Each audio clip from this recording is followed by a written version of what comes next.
बिहार में खत्म होने के रास्ते पर कोरोना, पूरे राज्य में मिले 432 नए कोरोना केस, 5,700 सक्रिय मामले।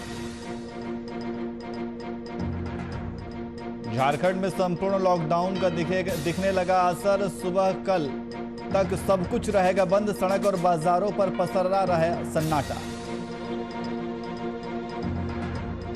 वहीं 12 साल बाद समय से पहले बिहार पहुंचा मानसून। अगले 3-4 दिनों तक बरसेंगे बादल, बारिश और वज्रपात को लेकर येलो अलर्ट जारी।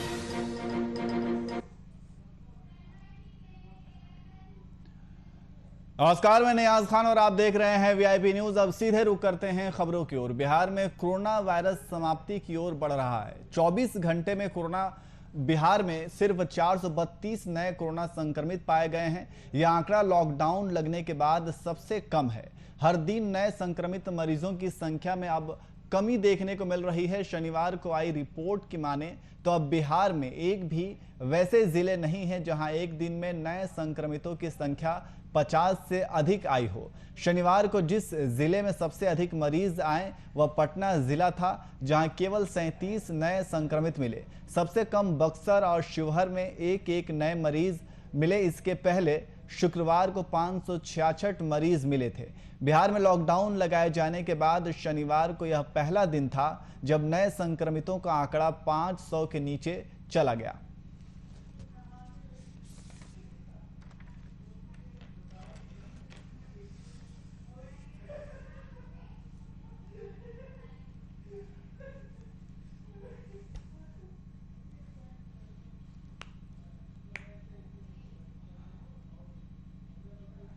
और इसी खबर पर अधिक जानकारी के लिए हमारे वरिष्ठ संवाददाता शशांक दुबे हमारे साथ लाइव जुड़ गए हैं। शशांक जी, ये देखा जा रहा है कि लॉकडाउन का असर काफी देखने को मिल रहा है। अब लगातार बिहार में संक्रमित मामलों की संख्या में कमी देखी जा रही है। शशांक जी,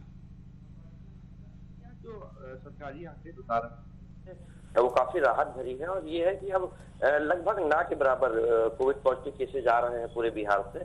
खास करके देखा जाए कि लगभग 20 से 21 ऐसे जिले हैं जहां 50 से कम मामले आए हैं। यानी कहीं ना कहीं 10 के लगभग भी बहुत सारे ऐसे जिले हैं जहां 10 से कम भी मामले आए हैं और कुछ एक ऐसे जिले जहां 1 या 2 मरीज मात्र मिले हैं। तो ऐसे में कहा जा सकता है कि अब संक्रमण की दर जो है संक्रमण काफी घट गया है। यह कहा जाए कि कोविड-19 का प्रभाव जो है वो बहुत सीमित रह गया है। लेकिन महत्वपूर्ण है कि हमने टेस्टिंग कितनी की और टेस्टिंग कहाँ की है, क्योंकि आमतौर पर देखा जा रहा है कि टेस्टिंग बहुत कम हो रही है। साफ और दूसरे अगर लहजे में कहा जाए तो जो संक्रमण की दर होती है वो पर 100 देखी जाती है कि हमारे पास कितने संक्रमित मरीज मिल रहे हैं।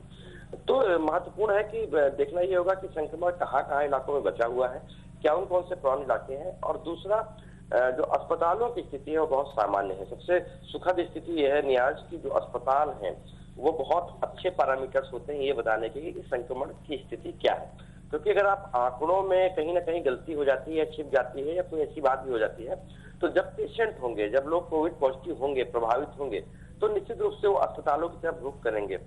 तो ये भी एक अच्छा परिणाम है कि अस्पतालों में अब लोग नहीं आ रहे हैं या ना के बराबर लोग आ रहे हैं। ऐसे में निश्चित रूप से सोसाइटी से, समाज से जो कोरोना है उसका कुछ आतंक कम हुआ है, संक्रमण कुछ कम हुआ है। लेकिन जो वायरस है उसकी जो प्रवृत्ति होती है नियाज, ये कहा जाता है कि वो जल्दी जाते नहीं है। लेकिन इस तरह के जो वायरस होते हैं, कोविड टाइप के वायरस जो होते हैं, वो जल्दी खत्म नहीं होते हैं, वो सुस्त हो जाते हैं, थोड़े बहुत सुस्त पड़ जाते हैं।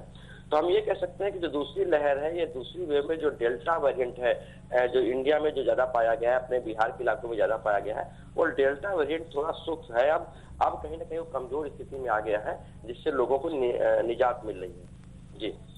जी, लेकिन शशांक जी, ये भी कहा जा रहा है कि एम्स और कोविड टास्क फोर्स के कुछ एक्सपर्ट हैं, उनका यह कहना है कि युवाओं और बच्चों को फौरन वैक्सीन लगाना ये फायदे का सौदा नहीं है। और इसके साथ साथ और जिन्हें कोरोना हो चुका है उन्हें भी वैक्सीन या टीका जरूरी नहीं है। और अंधाधुंध वैक्सीनेशन और अधूरा टीकाकरण कहीं ना कहीं एक नए कोरोना के स्ट्रेन को जन्म दे सकता है। देखिए नियाज, मेडिकल टर्म्स में अगर देखा जाए तो जो भी वायरस होते हैं, जो भी पैथोजन होते हैं, जो इस तरह के, चाहे वो बैक्टीरियल हो, वायरल हो या फंगल हो, वो एक दवाई से जो दवाई दी जाती है उनसे प्रतिरोधक के लिए, उनसे निपटने के लिए, चाहे वैक्सीन के फॉर्म में हो, उससे वो लड़ने के लिए तैयारी अपनी वो भी करते रहते हैं। यानी जो आपने जो एंटीबॉडी तैयार की है वैक्सीन देकर शरीर के अंदर, वो वायरस से लड़ने के लिए तैयारी करता है, तो वायरस भी उसकी काट निकालते रहता है। तो कहीं ना कहीं अगर वायरस काट निकालने में सफल हो गया, तो देखिए वैज्ञानिकों की चिंता यहाँ पर है कि जो हम वैक्सीन दे रहे हैं, क्योंकि जो शरीर की नेचुरल इम्यूनिटी बनती है, हार्ड इम्यूनिटी बनती है, वो वेरिएबल होती है, यानी वो समय के अनुसार बदलते रहती है।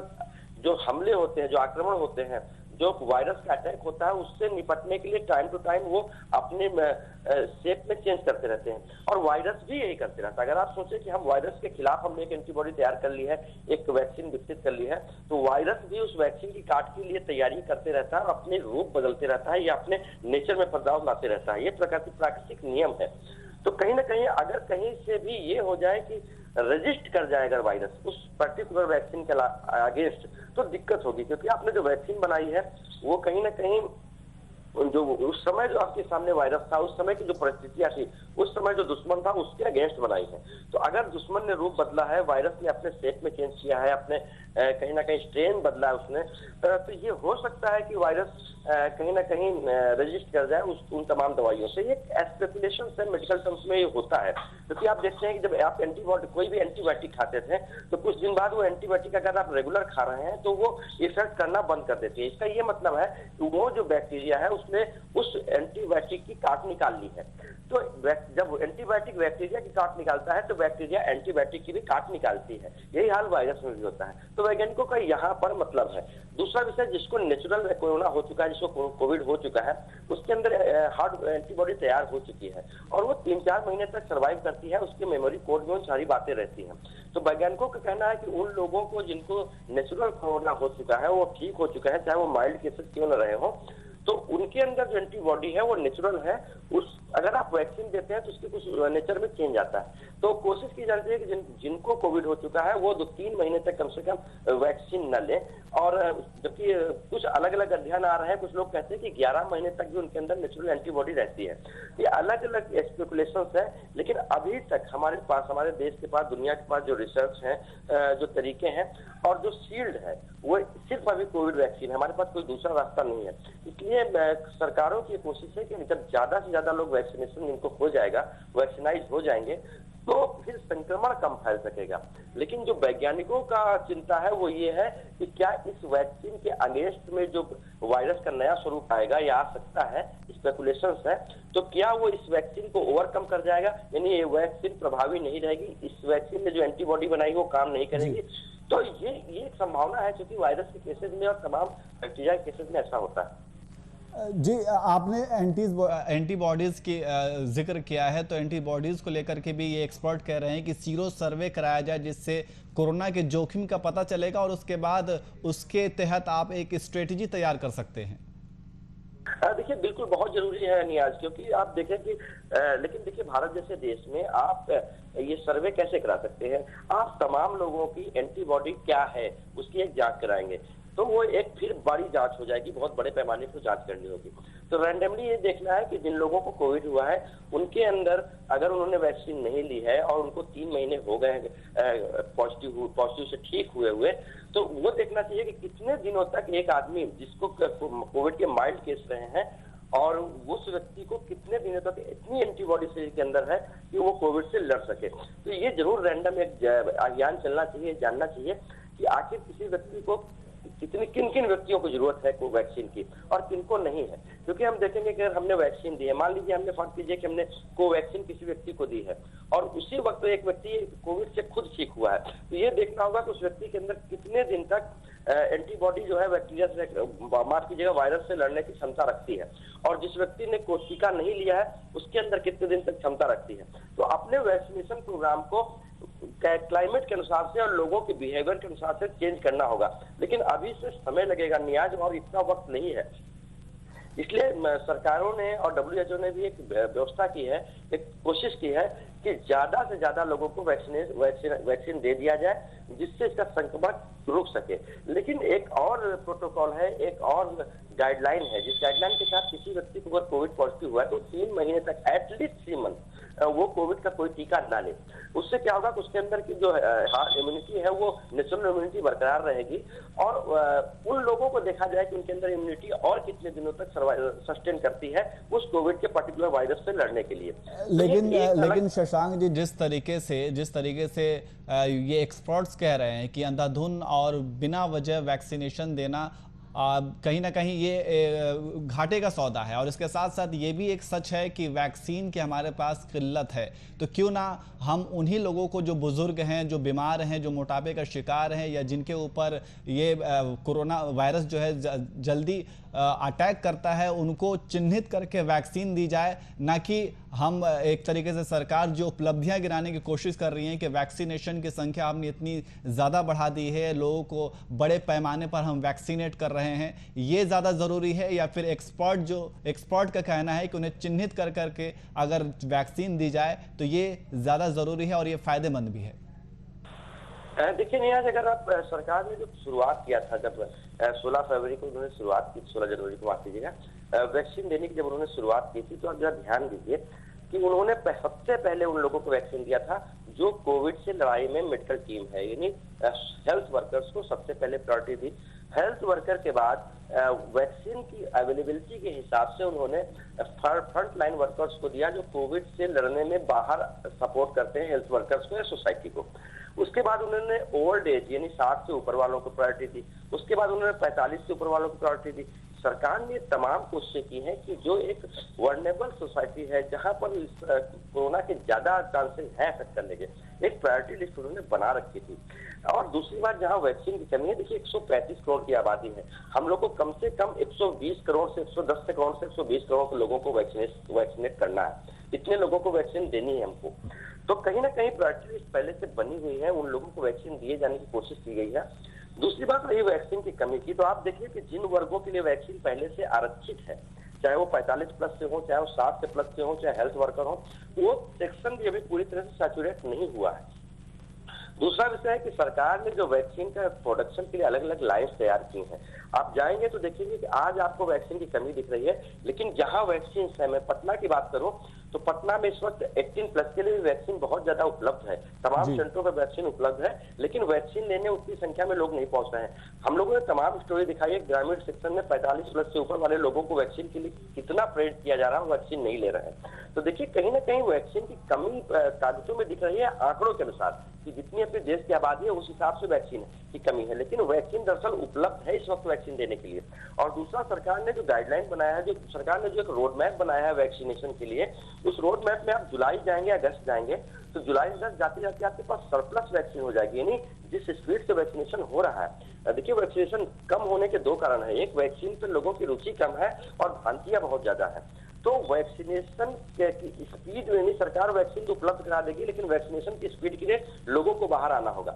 दूसरी बात जो आपने कही कि जो प्रायोरिटी लिस्ट बनाई जाएगी, वो प्रायोरिटी लिस्ट तब की बात थी जब आपके पास वैक्सीन की कमी हो और हमें पहले उन लोगों को देना हो जो सबसे ज्यादा जरूरत हो। तो सरकार ने 3-4 महीनों एक्सरसाइज कर लिया है नियाज, और अब जो है एक कॉमन, यानी पूरे देश के आम लोगों के लिए वैक्सीनेशन प्रोग्राम को खोल दिया गया है, और 1 महीने के बाद आपके पास बहुत सारी वैक्सीन होगी। पर्टिकुलर अगर बिहार की बात की जाए तो कल स्वास्थ्य विभाग के साथ मुख्यमंत्री ने एक बैठक भी की थी और पूरी एक गाइडलाइन बनाई थी कि आखिर वैक्सीनेशन कैसे तेज किया जाए। तो बिहार में 1 करोड़ वैक्सीन हर महीने देने का लक्ष्य रखा गया है। आप समझ सकते हैं 1 करोड़ वैक्सीन का मतलब है कि 3 लाख से ज्यादा वैक्सीन रोज देना है बिहार को। तो बिहार में कहेंगे कि वैक्सीन की व्यवस्था तो कर लेंगे, लेकिन इतने सारे लोग जो कहाँ मिलेंगे, क्योंकि तमाम भ्रांतियां हैं। और 3 लाख से 3.5 लाख वैक्सीन रोज देने का मतलब है, 1 करोड़ वैक्सीन महीने में देने का मतलब है कि आपकी पूरी आबादी दिसंबर तक कहीं ना कहीं जो जरूरतमंद आबादी है या तमाम आबादी है वो वैक्सीन ले लेगी। लेकिन तो शशांक जी, जो एक्सपर्ट ये राय दे रहे हैं कि युवाओं और बच्चों को फौरन वैक्सीनेट करना ये फायदे का सौदा नहीं है, और अगर हम आंकड़ों की बात करें तो सिर्फ 40% आबादी जो है वो 18 साल से कम उम्र की है, जिसमें से सिर्फ 10% ही जो हैं वो संक्रमित पाए गए हैं। तो इस तरीके से एक्सपर्ट की राय तो काफी सही साबित हो रही है। राय जरूर है, लेकिन जब कोई एपिडेमिक फैलती है, जो पैराडेमिक फैलती है, आप देखिए जब दूसरी लहर आई है तो उसके बाद ये तमाम चीजों से बहुत ज्यादा दिक्कत हुई कि अगर हम पहले से वैक्सीन देकर रखते हैं, हमारे पास वैक्सीन होती दुनिया में, तो शायद ये केसेस कम होते हैं। तो एक्सपर्ट की राय है कि आप अंधाधुंध वैक्सीनेशन ना करें, वैक्सीनेशन तमाम तजुर्बों के आधार पर करें। तो कहीं ना कहीं ये बात एक्सपर्ट की राय सही है, लेकिन ये जो लोगों को बाइफरकेट करना, यानी जिनको जरूरत है और जिनको नहीं जरूरत है, ये अलगाव करना काफी मुश्किल है इतनी बड़ी आबादी में। तो सरकार के पास जो मिनिमम रिस्क का ऑप्शन होता है वो यही है कि हम सबको वैक्सीन दे दें, क्योंकि अगर आप सबको वैक्सीन नहीं देते हैं और आप बहुत सिलेक्टिव वे में जाते हैं तो काफी टाइम लगेगा। आप हर व्यक्ति की आप एंटीबॉडी नहीं टेस्ट कर सकते हैं, हर व्यक्ति का जो है आप कॉन्टैक्ट लिस्ट नहीं तय कर सकते हैं, बहुत मुश्किल है इतने बड़े देश में, और सबसे बड़ी बात इतनी सघन आबादी के देश में, क्योंकि यहाँ पर पॉपुलेशन डेंसिटी बहुत है। तो अगर कहीं से कोई पॉजिटिव केसेस फैलना शुरू हो गया, संक्रमण फैलना शुरू हो गया, तो काफी तेजी से रेप्लिकेट करता है, मल्टीप्लाई करता है। तो ऐसे में इन चीजों पर सरकार, देखिए जो विशेषज्ञों का कहना है वो साइंटिफिकली बहुत सही बात है, लेकिन वो प्रैक्टिकली कितनी सही है, आप अपने देश की आबादी और अपने देश की अगर कहा जाए कि डेमोग्राफी की बात की जाए, जहां पर किस तरह के लोग रहते हैं, किस तरह का शैक्षणिक वातावरण है उनका, किस तरह का सामाजिक स्तर है, आर्थिक स्तर कैसा है, उसके अलावा उनकी मेडिकल कंडीशंस क्या क्या है। आप एक स्लम में जाएंगे जहाँ 12 साल के बच्चे को भी कोई बीमारी हो सकती है, या किसी भी इलाके में 12 साल के बच्चे को भी कोई क्रॉनिक डिजीज हो सकता है और कहीं नहीं भी हो सकता है। तो इलाके में किस तरह की बीमारियां हैं, लोग किस कंडीशंस में रखते हैं, और कभी कभी ऐसा होता है, देखिए नियाज एक कहना नहीं चाहिए, लेकिन कभी कभी ऐसे कंडीशंस होते हैं कि अगर स्लम एरिया में या गंदे स्थानों पर ज्यादा लोग रहते हैं तो उनके अंदर इम्यूनिटी ज्यादा डेवलप होती है वायरस और बैक्टीरिया के अगेंस्ट में, क्योंकि वो उस कंडीशन में पले बड़े हैं। ऐसे में उनको कहीं ना कहीं इन्फेक्ट होने की संभावनाएं कम होती हैं, क्योंकि वो पहले से ऐसे वातावरण में ढले हुए हैं। तो इन चीजों को भी ध्यान में रखा जाता है। लेकिन अगर आप उनको वैक्सीन नहीं देते हैं, फर्ज कीजिए भारत में आप किसी स्लम में आपने एक टेस्ट किया जहाँ ये पाया कि ये किसी पार्टिकुलर वायरस के अगेंस्ट में इनके अंदर इम्यूनिटी बहुत हार्ड है, ये बहुत मजबूत है, कोई वैक्सीन की जरूरत नहीं है, ये पर्टिकुलर बैक्टीरिया से बहुत अच्छे इनके बच्चे लड़ सकते हैं, इनको कोई वैक्सीन की जरूरत नहीं है, क्योंकि इनका क्लाइमेट वैसा रहा है, इनका सोशल बैकग्राउंड वैसा रहा है। तो अगर आप उनको वैक्सीन अवॉइड करते हैं तो देश के अंदर किस तरह की सामाजिक और राजनीतिक गतिविधियां होंगी आप समझ सकते हैं। तो तमाम चीजें हैं, देखिए सिर्फ एक साइंटिफिक पहलू नहीं होता है, सामाजिक, आर्थिक और राजनीतिक पहलू भी देश में बहुत महत्वपूर्ण है नियाज, और इन तमाम चीजों को देखते हुए अभियान चलाए जाते हैं, और अभियान तभी सफल होते हैं जब इन तमाम चीजों पर ध्यान दिया जाता है। जी बिल्कुल शशांक जी, जिस तरीके से हालांकि एक तरफ ये एक अच्छी खबर है कि बिहार में लगातार कोरोना संक्रमण के मामलों में कमी आ रही है, लेकिन वैक्सीनेशन को लेकर के तरह तरह की बात कही जा रही है, एक्सपर्ट अपनी अपनी अलग अलग राय दे रहे हैं। बहुत बहुत शुक्रिया तमाम जानकारी के लिए शशांक जी।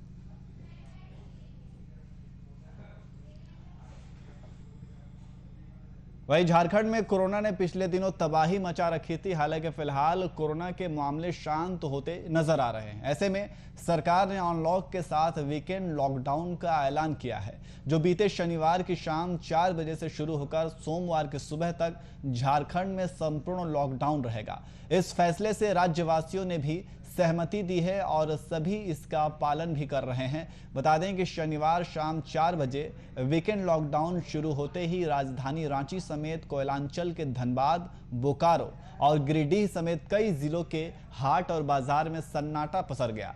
इस दौरान स्वास्थ्य सेवाओं और मीडिया को छोड़कर तमाम दुकान, बाजार और प्रतिष्ठान बंद रहेंगे।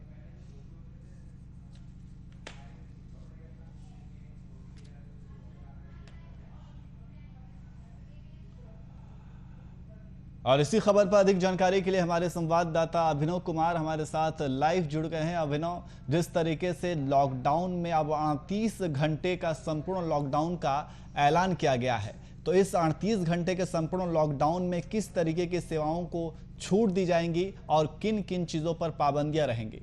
अभिनव, देखिए बिल्कुल ये 38 घंटों का संपूर्ण लॉकडाउन है, और मैं आपको बता दूं कि शनिवार 4 बजे से ये संपूर्ण लॉकडाउन लगाया गया है और सोमवार को सुबह 6 बजे तक ये लॉकडाउन रहेगा। और इस बीच जो है सारी चीज़ें यूँ कह ले कि कई सारी चीज़ें जो है, फल की दुकानें हो, कपड़े की दुकान हो, कई और ऐसे दुकानें हैं जो चलती है, वो सारी बिल्कुल ही बंद रहेगी। सिर्फ इमरजेंसी जो सेवाएं हैं, जो मेडिकल के शॉप हैं, वो खुले रहेगी। इसके अलावा जो सारी चीज़ें हैं वो सब कुछ बंद रहेगा। चूँकि आप देखिए कि आपदा प्रबंधन की जो बैठक हुई थी उस समय ही निर्णय लिया गया था कि संपूर्ण लॉकडाउन रहेगा और 10 से 17 तारीख तक ये एक्सटेंड किया गया था और बताया गया था कि जो है 38 घंटों का संपूर्ण लॉकडाउन रहेगा, जिसमें सारी कई और जो सेवाएं हैं, जैसे फल की दुकान हो या कपड़े की दुकान है, जूते की दुकान हो, कई और सारी जो दुकानें खुली रहती है वो बिल्कुल ही बंद रहने के आदेश दिए हैं। सिर्फ जो इमरजेंसी सेवाएं हैं वो चालू रहेगी। देखिए, कोरोना का जो संक्रमण है उस ग्राफ को तोड़ने के लिए, उस मकड़ जाल को तोड़ने के लिए ये संपूर्ण लॉकडाउन लगाया गया है। और इससे पहले मैं बात कर लूँ कि जो है स्वास्थ्य सुरक्षा सप्ताह चल रहा था, उस समय भी जो है संक्रमण को कैसे रोका जाए, शायद यही वजह है कि लॉकडाउन की स्थिति, मिनी लॉकडाउन की स्थिति चल रही थी। लेकिन आज जो है अगर हम बात कर ले, जो संपूर्ण लॉकडाउन की स्थिति बनी हुई है कि जो संक्रमण का जो रफ्तार है, जो संक्रमण जो फैल रहा था उसको पूरी तरीके से जो ग्राफ है उसको नीचे कर देना है। शायद यही वजह है कि 38 घंटों का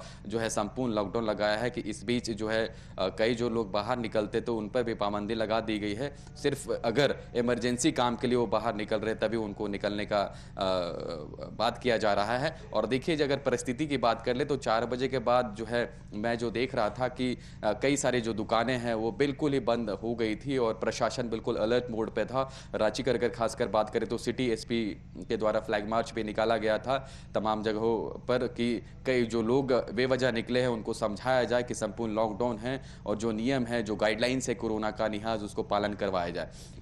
तो प्रशासन बिल्कुल ही सख्त नजर आ रही है और यही वजह है कि संपूर्ण लॉकडाउन लगाया है। और जिस तरीके से संक्रमण का जो ग्राफ है वो बढ़ा था और लॉकडाउन की वजह से ही जो संक्रमण का रफ्तार है वो घट रहा था। तो लोगों से भी अपील है, वीआईपी न्यूज़ भी अपील करता है कि जो गाइडलाइंस है कोरोना का उसका पालन करके चले। 38 घंटे का जो संपूर्ण लॉकडाउन किया गया है, जनता भी साथ दे ताकि हम इस संक्रमण को बिल्कुल ही निस्तो नाबूद कर दे, ताकि जो हमने परिस्थिति देखी थी 1 से 2 महीने पहले, भयावह स्थिति देखने को मिली थी झारखंड में, कई लोगों की मौत हुई है, क्या स्थिति बनी हुई थी, लोगों के पास जो है कई तरह के दिक्कतों का सामना करना पड़ा था। ऑक्सीजन की बात कर ले, सिलेंडर की बात कर ले या कई और तरह के जो प्रावधान हैं वो नहीं पूरा हो रहा था, कई सारे दिक्कतों का सामना करना पड़ रहा था। लेकिन जिस तरीके से जो है राज्य उपरा है, जिस तरीके से निर्णय लिया गया था सरकार की तरफ से लॉकडाउन का, शायद यही वजह है कि संक्रमण का जो ग्राफ है वो घटा है। और अब मुख्यमंत्री चाहते हैं कि संक्रमण का जो ग्राफ है बिल्कुल ही घट जाए और केसेस बिल्कुल ही कम ना आए, और शायद यही वजह है कि संपूर्ण लॉकडाउन लगाया गया है। जी निहास। लेकिन जिस तरीके से कुछ ऐसे दुकानदार हैं जो कच्चे माल का सौदा करते हैं, जो फल और सब्जियां रोज वो खरीदते हैं और रोज वो बेचते हैं, इस 38 घंटे के जो संपूर्ण लॉकडाउन में उन्हें काफ़ी नुकसान का सामना उठाना पड़ेगा। और उनका ये कहना है कि जब वो खरीदेंगे और बेचेंगे तो उनके जो फल और सब्जियां हैं वो ख़राब भी हो सकती हैं, तो उनके लिए कोई विकल्प निकाला जाए। बिल्कुल, ये तो बात आप सही कह रहे हैं कि जो फल के जो दुकान है उनको तो दिक्कतों का सामना करना पड़ेगा, चूँकि फल ऐसे होते हैं कि 1-2 दिन के बाद ख़राब होने लगते हैं नियाज़। और आप सही कह रहे हैं कि अगर फल की दुकानें अगर वो नहीं चलेंगी तो बिल्कुल ही जो फल बेचते हैं उनको नुकसान होगा। देखिए, हमें मिलकर काम करना होगा, सरकार को और जो जनता है दोनों को आपस में समन्वय बना के परिस्थिति से उभरना होगा। और चूँकि अगर हम मुख्यमंत्री की बात करें तो उन्होंने जो सख्त आदेश दे दिया है और आपदा प्रबंधन की बैठक में ही निर्णय लिया गया था कि संपूर्ण लॉकडाउन की बात की गई थी।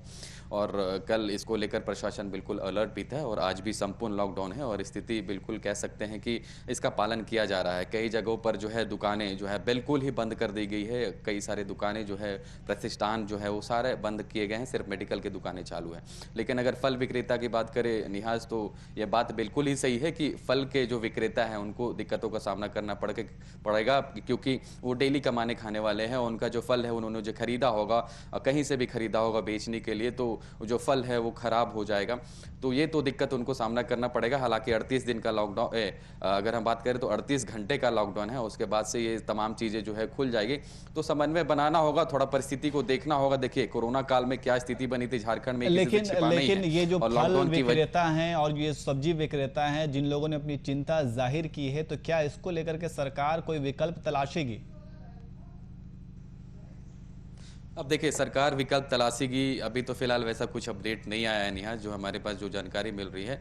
चूंकि ये सोमवार सुबह 6 बजे तक का संपूर्ण लॉकडाउन है, तो अभी तक फिलहाल तो कोई अपडेट नहीं है कि फल विक्रेताओं के लिए कोई ऑप्शन दिया गया हो या उनके लिए कुछ ऐसा प्रावधान किया होगा। अभी तक फिलहाल इसके लिए सरकार की